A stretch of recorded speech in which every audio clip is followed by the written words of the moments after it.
Let's discuss the wonderful world of aviation and the many characters that inhabit it. Plus, hear my sales pitch for making cigarette-scented candles. You're listening to Alternative Jargon.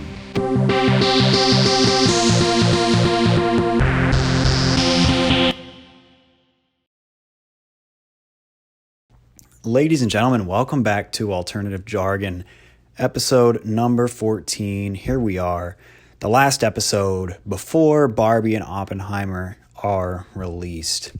Now, next week, I might have to do a special episode on these movies.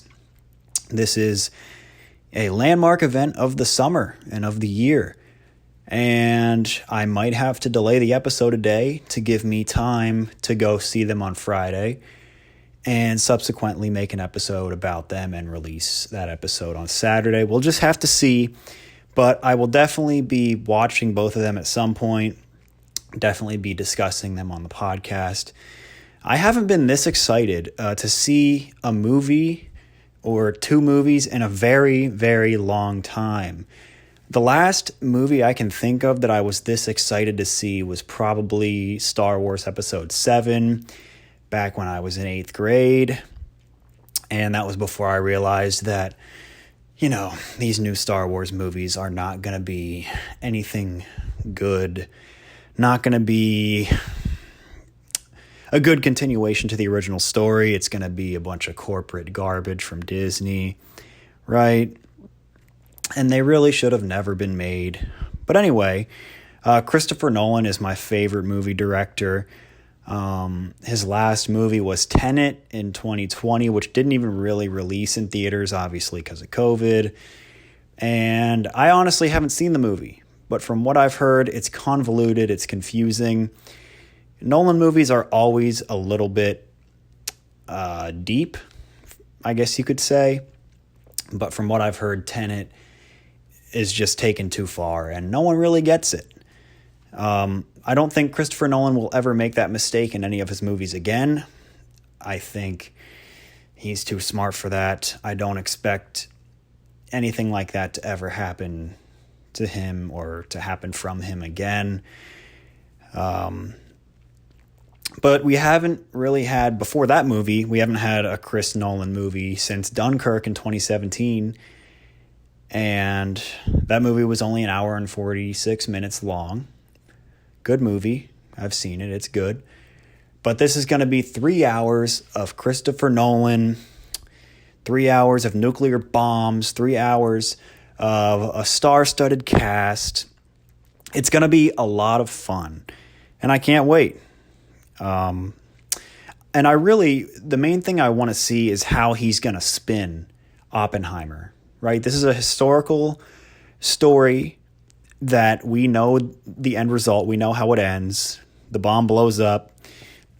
We invent the nuke. We use it on the Japanese. We know how it ends. So I am really interested to see how he's going to take a story that we know how it ends, and put his signature spin on it to create tension in a situation that we already know the ending to. If he's able to do that effectively, that's crazy, because me, who has no experience in creating movies, if I was going to try to do that, I would have no idea where to start. How do you create tension in an audience who already knows the end result to this story, right? I don't know, but he's going to find a way. I have faith in him. And it's not just going to be a history movie. It's going to be a crazy movie with insane scale, insane shots on IMAX film, crazy action, crazy pacing, etc., etc. This is going to be a 3-hour movie, but I expect it to feel like an hour and a half, just because Christopher Nolan almost always has insanely fast pacing, and there's not a single wasted second of time in nearly any of his movies. I mean, you sit down and watch The Dark Knight, and that movie is 2.5 hours long, whatever. It feels like an hour, right? Because every single scene, the dialogue is cut up fast, the action sequences are cut up fast. There is no real downtime in his movies for the most part. Recently, I rewatched The Batman, Robert Pattinson. That movie's 3 hours long, and I think that's a movie that could have been 2 hours long. I think you can cut an hour out of that movie. I loved that movie. Don't get me wrong; it's a good movie, but I rewatched it, and I was like, dude, there's a shot of him pulling a Riddler note out of a bird cage, and it's like a 20-second close-up shot of that. Do we need 20 seconds of his glove reaching in and dramatically pulling the letter out? And there's a lot of stuff like that in that movie that I'm just like, all right. And now I can't unsee it. But not with Christopher Nolan. The dude, I mean, I don't know. He just packs so much into his movies, so I'm excited for Oppenheimer. But also excited to see Barbie. I think it's crazy to see the demographics that are excited for this movie. If you told me they were coming out with a Barbie movie, I'd think, oh, okay, it's going to be rated G. It's going to be a kid thing, right? No. Barbie's rated PG-13. And all the people that are excited for Barbie are like my age, if not older, right? It's interesting to see, but because the movie is rated PG-13, this means we might get a joke about like Ryan Gosling's junk. So, I mean, you have to pay the price of admission just for something like that. There's got to be a joke about, I looked up the rating. It's PG-13, and the reasoning they give is for quote-unquote suggestive content. So it means that either, we're going to get a joke about Ryan Gosling's junk, or we're going to get a joke about Margot Robbie's junk, or some kind of joke about junk, some kind of junk joke. And both genders, both sexes, whatever you call it, that attracts them. So great. Junk jokes. Welcome to Barbie. Junk jokes. And this welcomes yet another movie into the Goslingverse, right? Look, I don't want to toot my own horn or anything, but the whole Ryan Gosling, Sigma, literally me thing, I was kind of early to it. I was a little bit early to the scene. In the very first episode of this podcast, nearly 2 years ago, hard to believe, I discussed what I titled back then to be male astrology. Nearly 2 years ago, and that stuff is still surging forward. It's had its ups and downs. But now the main man in the Sigmaverse appears to be Ryan Gosling. Okay.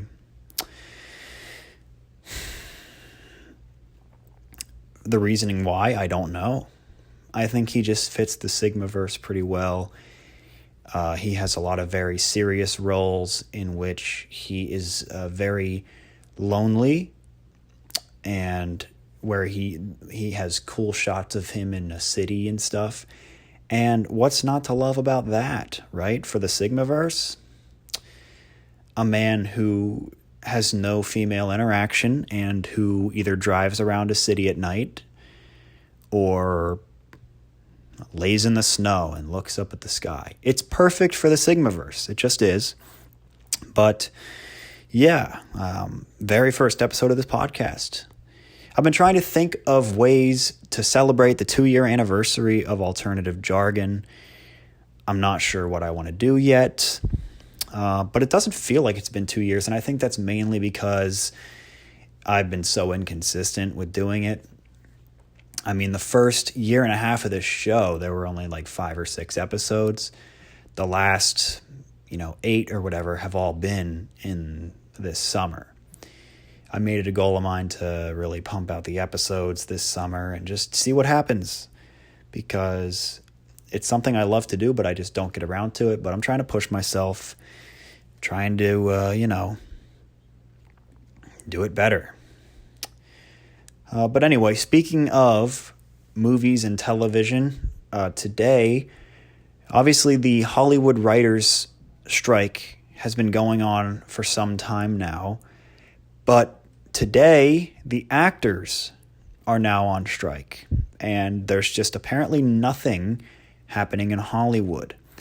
And I could not be happier about this. As long as Barbie and Oppenheimer still come out on time and everything's cool with them, this is fine with me, honestly. Look, in the past 10 years, I could name the number of movies and television that I've been excited to come out like on one hand.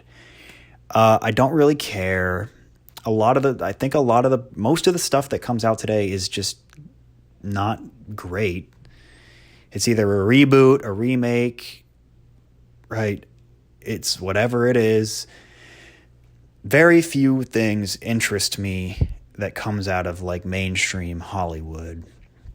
And I don't think I'm the only one, but all this writer's strike stuff, everyone's losing their minds. I really couldn't care less.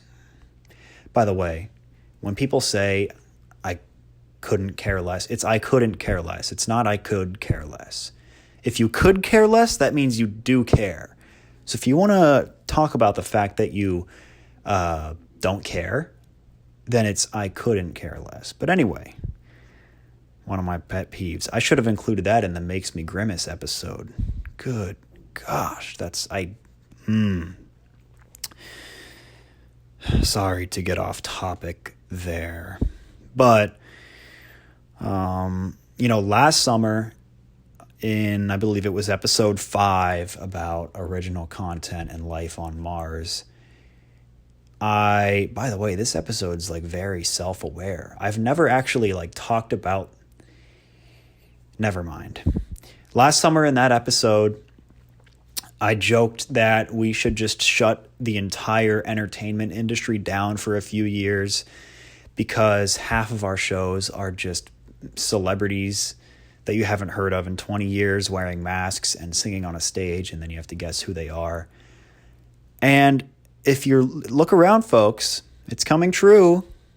You heard it here first.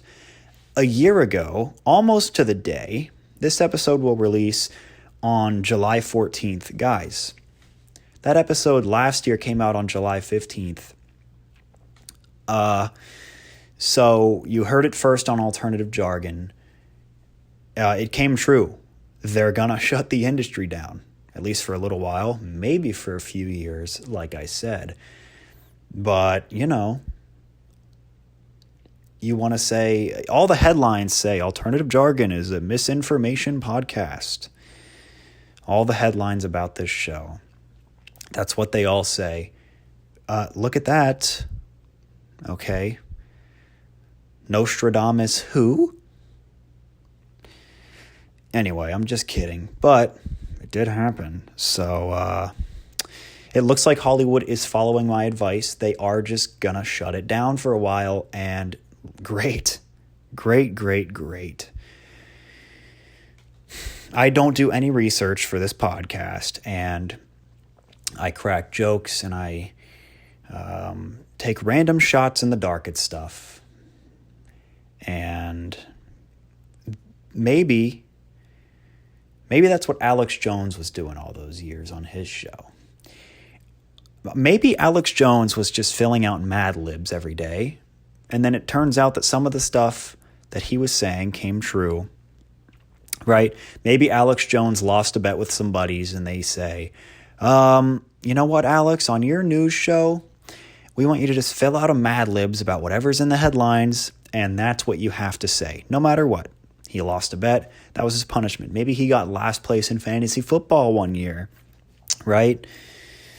It starts off innocent. Oh, there are pedophiles in Hollywood. Shrug the shoulders.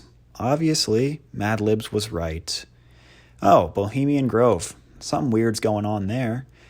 Absolutely Mad Libs. I couldn't agree more.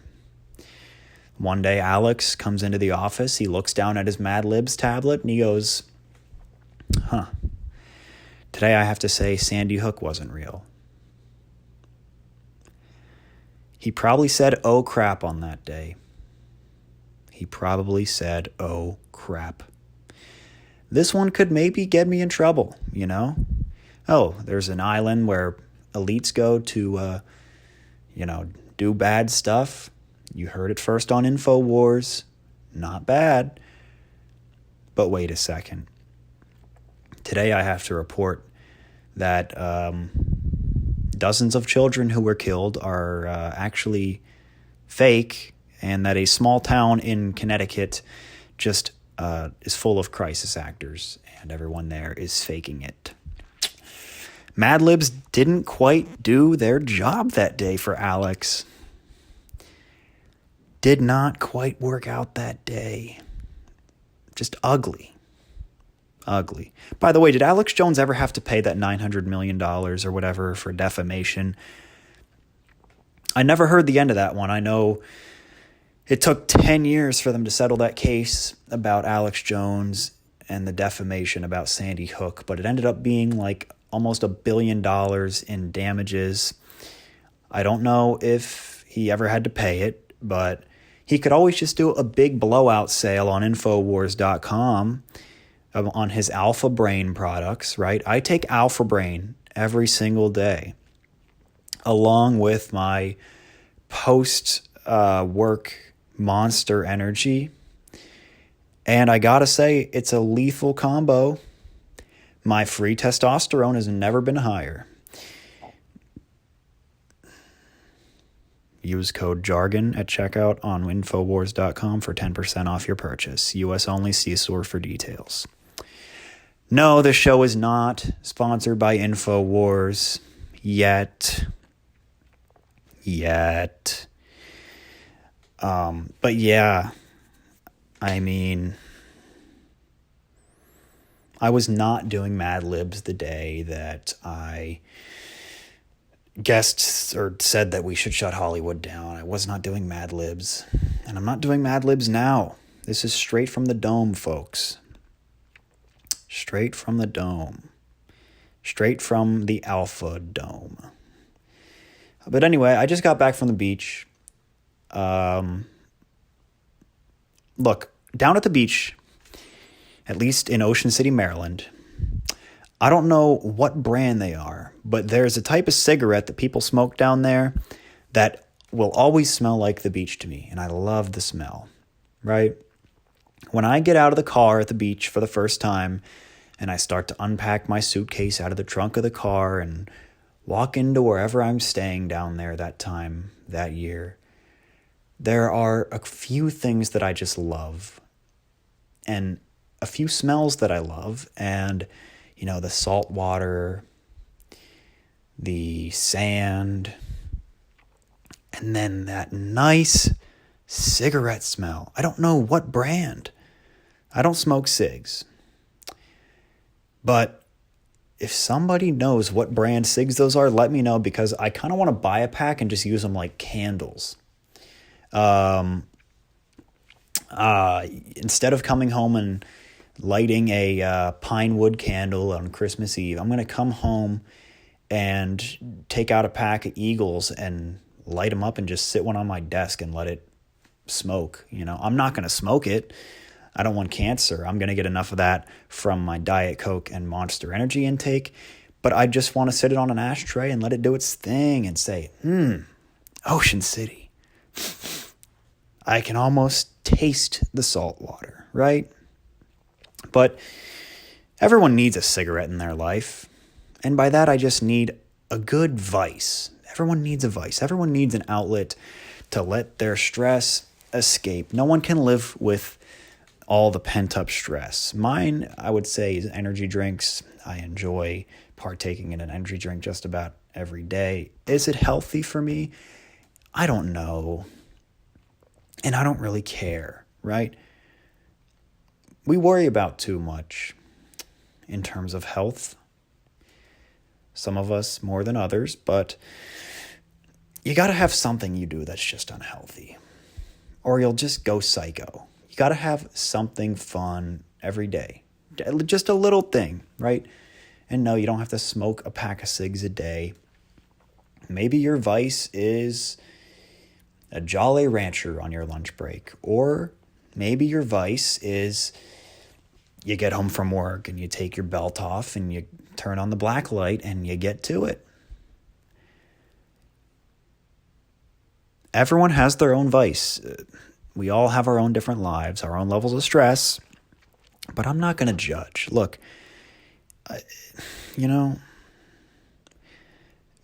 probably pick one that's not illegal. But if you're really in the dumps, you got to do what you got to do. You've got to do what you got to do. And as long as you're putting food on the table and supporting your family, whether it's a cigarette or a Jolly Rancher at lunch or heroin, hey, we all need to take the edge off, right? Every time I read the word heroin somewhere, I have to think about whether the article is talking about the drug or like talking about Wonder Woman, because they're spelled so similar. But the good thing is that like people that are fans of Demi Lovato can read an article and they can use both at the same time. So there's a little bit of utilization in that aspect. If your favorite female rock star if she likes to shoot up, then it's a great homophone or whatever that word is. I'm not quite sure. Speaking of heroines, though, not heroin. We're done talking about heroin.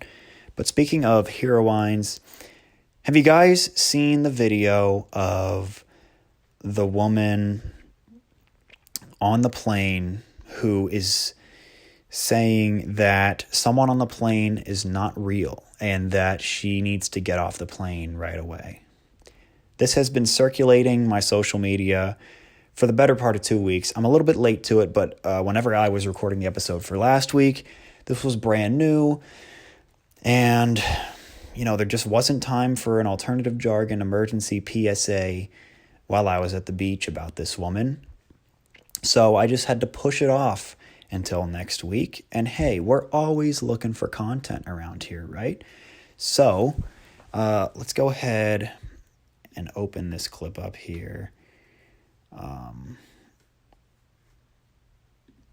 Let's see what we got.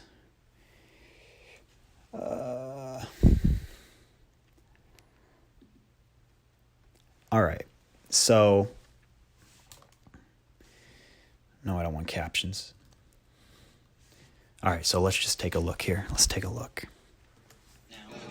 I'm telling you, I'm getting the fuck off, and there's a reason why I'm getting the fuck off, and everyone can either believe it or they cannot believe it. I don't give two but I am telling you right now, that mother back there is not real. All right. And you can sit on this plane and you can fucking die with them or not. I'm not going to. All right. A lot to unpack here. Quite a bit to unpack here. This woman is obviously very frightened about something. We have a lot of people online taking sides. We have a lot of people online on her side. She's really become she's become a celebrity overnight. But that back there is not real. Look, the look in her eyes when she says that mother effer is not real, it's hard to question her. For those of you not viewing on YouTube, I'd like you to search this clip.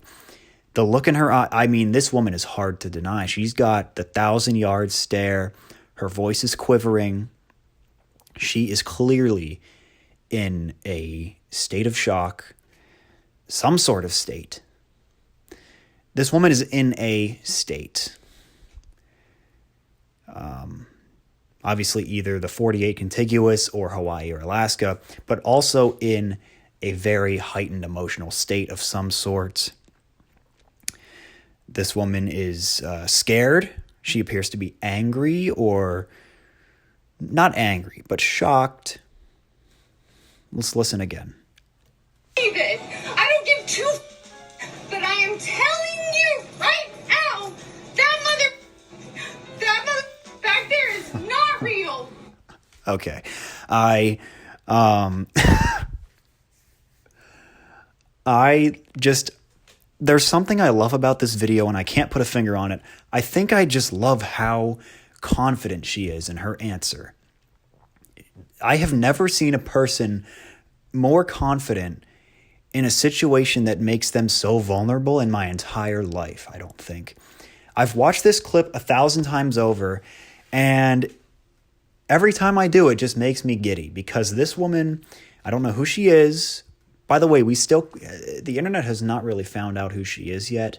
She's probably been captured by the CIA due to her viewing of this lizard person or whatever she may have seen on the flight. But I've never seen a person just this confident in such an insane answer in front of 100 people on this plane. This woman is trying to tell people that there is a fake human being on the plane, and she's announcing to the crowd that I'll let her speak for herself one more time. Ow! That mother back there is not real. And you can sit on this plane and you can fucking die with them or not. I'm not going to. I love it. I absolutely love it. Just the confidence in that answer. I'm telling you right now that they're not real. And then she goes, yeah, you guys can freaking die on this plane with them, but I'm not going to. And the way she turns, look at this turn. Plane and you can fucking die with them or not. I'm not going to. The turn back up the aisle. I've never seen anything like it. Potentially the greatest 30-second clip of all time. It's great. It's great. You know, you have to have a lot of confidence to get up in public, speak in front of people. And that's if you're doing something generic. A charity event, a graduation speech, whatever it may be. This woman took public speaking on the plane, and she's trying to convince this cabin full of flight goers that there is a humanoid, that there is a lizard person, whatever it is on the plane, a shapeshifter, and she just is fully invested.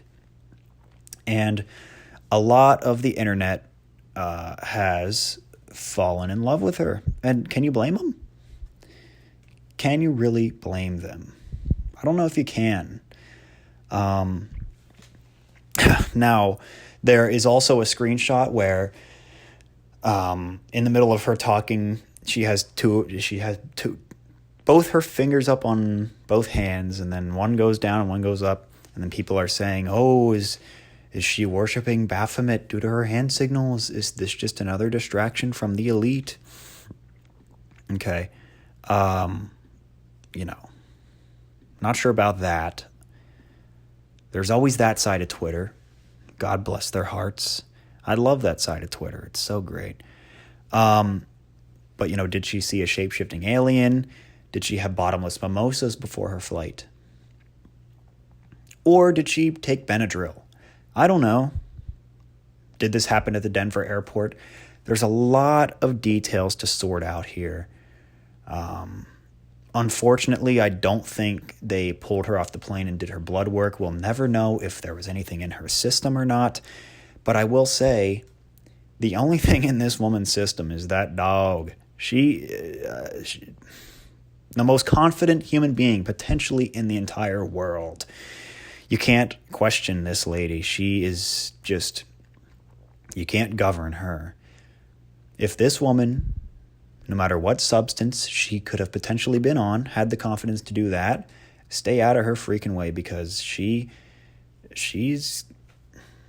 knows what she's doing. All right. But yeah, she sort of has a cult-like following online now. If she's out there somewhere, she has to know she's famous right now. she could really turn this into a career. Okay, she really could. She's a lot of people's hero right now. A lot of people's hero. But, I love plane travel in general. It seems like every once in a while, maybe once a year, or perhaps even more frequently, there's just some type of crazy event that happens on a plane, and it's recorded and it goes viral online, right? Whether it's somebody getting dragged off a plane for something stupid, this woman who saw a shape-shifting alien, maybe somebody's wearing a Burger King crown and they say some words that they were not supposed to do. And then there's always 9/11, plenty of angles of that one. But plane travel, I think, is the funniest version of public transportation, okay? You are squeezed together in a metal tube with a bunch of people you don't know, a bunch of random people who are, for some reason, flying from Detroit to Idaho at the same time as you. Why? What are you guys doing on this thing? There can't be this many people who are doing that, but there are. And you might say, well, how is flying that different from a bus or a subway? They're metal tubes as well, full of random people. Okay, but in a plane, you're 30,000 feet in the air, and there's no quick escape. There's no next stop. There's no plastic cord to rip on if you'd like to get off. No. You're locked in until you land, and that's that, okay? This is the version of travel where people are most vulnerable to being annoyed or bothered by others. And there's no escape. If you're stuck next to someone who smells bad, if you're stuck next to someone who snores, if you're stuck next to someone who watches alternative jargon, you are stuck with that monster for the next foreseeable how many hours. And there's nothing you can do about it. I mean, unless you're taking first class in like an Emirates flight from JFK to Dubai, like Casey Neistat, and you can just go to like the mini bar or go take a shower, which none of us can afford. There's nowhere to go, okay, unless you want to sneak away to the pooper for a little bit and do that, but like there's nowhere to go. There's not like a little side room you can chill in. No, there's your seat and there's nothing else, okay? The other thing too is, it's always interesting, the groups of people that clash with each other on planes. Okay, everyone is able to afford a plane ticket, which is not to be taken for granted, but it's also not an exclusive enough club to be deemed luxury unless you're flying first class. But, in coach, anything goes, okay? Let's say you're in the middle of 3 seats. The guy to your left is trying to get work done for his office job. He's racked up like 30,000 miles for American Airlines this month. He's grinding hard, okay? The guy on your right, though, is eating 15 bags of the free pretzels and is looking for a good movie while he plays his Nintendo Switch. And both of those guys are flying from Detroit to Idaho. You can't use the armrests in this situation, all right? And there's a baby crying 2 rows back, and there's a middle-aged couple who just can't fit their carry-on into the overhead compartment in the aisle, And to me, flying is still kind of a sketchy type of travel. Now, I know that everyone always says, flying is the safest form of travel. It's safer than driving a car, yada, yada, yada.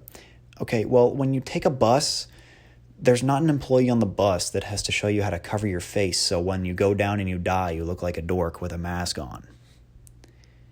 When you take a train or a boat, whatever, well, maybe on a boat, but, you get on a commercial flight and you sit down in your seat, you put your luggage in the compartment, and then the flight attendant goes, all right, guys, welcome to flight whatever from this city to that city. Let's show you how to die quick. Let's show you how you'll look when you die if you guys want to take the instructions out here. So you'll put this dumb mask on, and when the plane goes down, these things will all pop out. Right? It's not going to happen, but it's just a reminder in the back of your head that, yeah, we're in a metal tube and somehow that flies through the air. Right? My flight doesn't even go over water today, but I'm still going to get reminded how to wear the life vest. Why? Why? Not very reassuring. And I'm sure people who fly all the time, like, it's just, but anyway. And I think 9/11's always in the back of everyone's head, right? Yeah, it's been 20 years since it happened. We have all these measures now. But someday something's going to happen again. Hopefully not, but whatever. I don't want to get this podcast taken off the air, but I'm just saying at some point in the future, there's going to be a 9/11 part 2. Like, there has to be. Whatever. Maybe the pilot just doesn't get his Ocean City, Maryland cigarette that day, and it just is too much for him to bear. But, the thing is, too, the joys of flying extend past just the plane itself. Everyone's blood pressure, just in the airport itself, not even the plane, is already at like 2 times the legal limit. They had to get there 5 hours early to avoid being late. And even if you are on time, there's a possibility of delay. There's a possibility of 100 things. The guy beside you on your flight has a 5-minute layover on the next flight for a terminal that's 2 miles away. He's stressed. Get that guy a beach cig. Okay. Flying is the most convenient way to travel, but it's also the most like hell on earth. And there's a real beauty to it, I wouldn't change it for the world. It's one of the most chaotic things ever. And I will never make fun of celebrities for taking private jets. Okay, burn that fuel. Do what you got to do. It's worth it. If I can afford a private jet someday, 110%, I will absolutely take advantage of that. All right. Anyone who says otherwise is lying through their teeth. Let's stop with the virtue signaling. If you had that type of money, you wouldn't care that much about the polar bears, dude. You would be getting a jet. You would be. All right. Can you imagine walking onto your own private tarmac and flying in peace with your own bathroom? And there's nobody wearing Burger King crowns. There's nobody trying to tell you that there's a reptile person on your flight. There's nobody that can drag you off your flight. And there's nobody showing you how to put on the mask so you look dumb when you die. If the plane goes down, I'm not putting the mask on. If I lose my oxygen, look, the plane's going down. I'd like to take my last breaths in peace. And no, this isn't a statement about COVID. It's not about COVID. It's a completely different type of mask. It's not about COVID.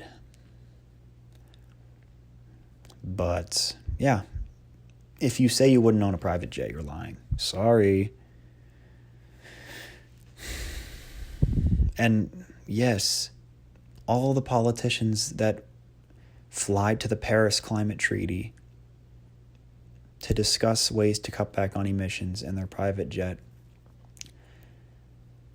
so what? They're living a better life than us. If you're hating on that, then that's what you're doing. You're a hater. You would do it too if you could. Don't lie. I like the idea of doing these episodes in more shorter bite-sized portions again. maybe not inching towards the hour mark as much or as frequently as I usually do. I know for me personally, I prefer a podcast that's a little bit shorter, a little bit easier to consume. So, that's what we got here. And thank you for listening. We will see you next week in Alternative Jargon.